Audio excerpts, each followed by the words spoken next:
last episode of the white sneaker series, we're doing the most minimalist white sneaker by Crown Northampton. Next week's gonna be a little bit crazy. We got 4 videos coming out next week. We got the Comet Project Resole video, white sneaker finale where we'll go through all of them, and we got 2 of the Red Wing Mock Toe videos coming out to start off Mocktober, and then just straight mock toes all through October. The reason people really like these shoes and want me to review them, I think, is because of how simple and clean the design is. Because there's really no extra panels on here. There's no extra branding or tabs or really anything else that distracts from the simplicity of the design. Even the edges are nice and rolled all the way through the shoe. And the thing that makes this shoe really unique is not just the design, but that every single one of these shoes is made to order. So basically they don't make a stock pile of shoes. They only make them when they get an order. So you put your order in, then they start making your shoe. And that allows them to add some extra customizability that most brands wouldn't be able to do. So if you don't like this rolled edge, they have an option where you can keep the edge raw. They've got a version of this shoe that's even more simplistic, where this entire upper is made out of a single piece of leather. And there's tons of different sole options, leather options. They got some Horween leather options, which is really cool. And this is about as simple of a shoe as you can get. So now let's go over some information on the shoes. So the brand is Crown Northampton. The style is the Overstone Derby. The color I got is white. They retail for £245 and they're made in Northampton, England. And this video is sponsored by Crown Northampton, and because they're a made-to-order site and they don't carry huge inventory, that allows them to keep the price fairly low, considering it's a handmade shoe. But because of that, there's not a whole lot of room to negotiate a discount for you guys. But what they're going to do is, instead of a discount, when you guys order a pair of shoes from their site, it doesn't have to be this shoe, it can be any of their shoes on their site. They're gonna send you a free Sapphire cleaning kit with the code ROSE and Crown. Rose and Crown. Rose and Crown. And they're gonna match the cleaning kit to whatever shoe and whatever leather you buy.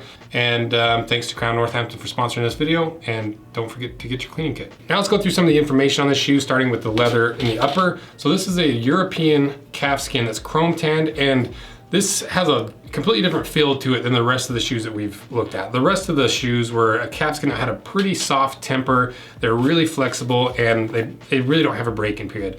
This is a little bit firmer of a leather, so it's gonna be a little bit harder to break in, but it's gonna hold its structure better, it's gonna hold its shape better, and I actually prefer a more firm leather. It's kind of a pain sometimes in boots to break it in, but I just prefer it better. I think it shapes your foot better and it doesn't sag quite as much. Another thing that's worth noting is these guys use eyelets, and I don't think any of the other shoes we've seen have actually used metal eyelets, so that's kind of a nice touch. Moving to the inside, so the lining leather, usually pretty much in every boot and shoe we've torn apart, we've seen a cheap lining leather, and this lining leather looks like it's a pretty decent leather. I still don't think it's quite as good as the upper leather, but it's definitely a much better leather than a lot of the other leathers we've seen. And then if we take out the insert, it's a memory foam type foam insert, and then it's topped with the same lining leather. This one has a little bit more of a texture to it, so your foot's not gonna slide around like crazy when you first start wearing these shoes. Next, if we look on the inside here, we can see that it's a fiberboard insole. And when they sent me these shoes, they sent over a little bit of a spec sheet, and it says on there that it's a 3mm Bontex fiberboard. And fiberboard is basically just a leather replacement, and it kind of acts the same as leather. So a thicker fiberboard is gonna mold your foot better, it's gonna absorb your sweat better, and it's just gonna last a little bit longer. I think this is the thickest fiberboard we've seen in any of the white sneakers, and probably the thickest we've seen in even the boots. Moving to the outsole, so this is a thermoplastic rubber outsole, specially made for Crown Northampton, and it's a little bit taller than the common projects that use the margam. So I wonder if on the inside it's a little bit taller as well. And that's pretty much it. There's probably a few more layers on the inside, so that brings us to the cutting. And every time I cut apart a really nice pair of shoes, it kills me. And this one's gonna be hard because I really like the leather of this shoe. So I guess we gotta cut it.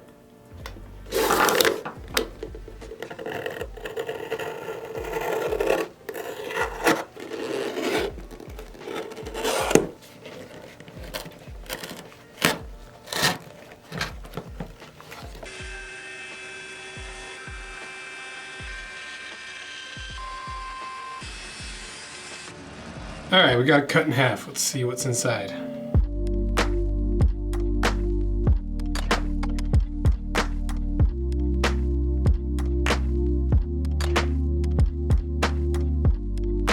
So minimalist on the outside and inside. So let's go through the layers, kind of identify what they are, and then talk about them. So it's gonna be a short one. It might be the most minimalist video of this series too, because it's a very simple shoe. Starting with the outside, or outsole, working our way up. So that's where we got that Margam style outsole, but it's a lot thinner. It's not quite, it doesn't have quite as deep of cells at the heel.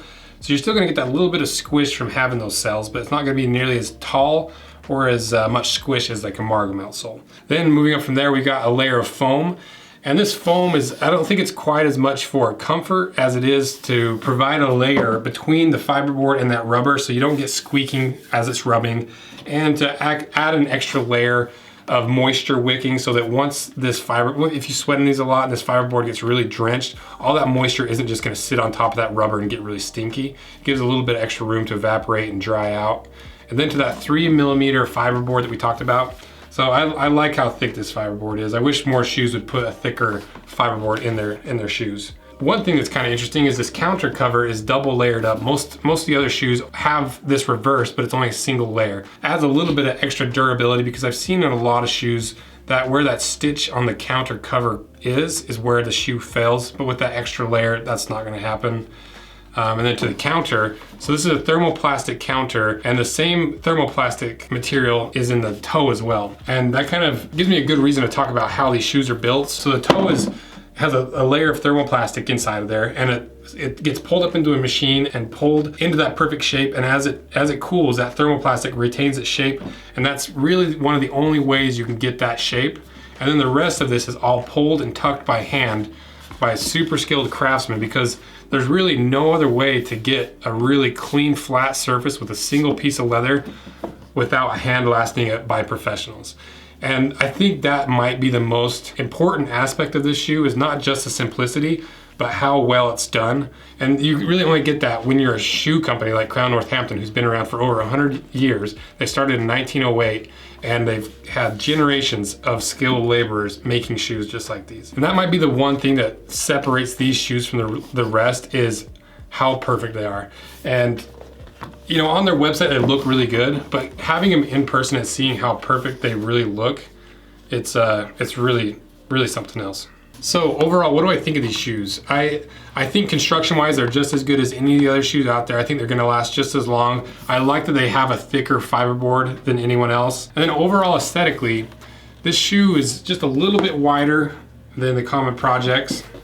You know, it's got a little bit different shape to it, so if you've got a wider foot, this is gonna fit you a lot better. It's gonna be a little bit more comfortable to fit. But more importantly, like I've said 1,000 times, the finishing quality on this handmade quality is about as good as I've seen. They really pull it off well, and I'm super impressed with it. And so, you know, construction-wise, it's pretty on par with everyone else, but overall finished handmade quality, this is about as good as it gets. So that's what I think of the shoe. Let me know what you guys think. Thanks for everything you guys do. See ya. And don't forget to get your cleaning kit.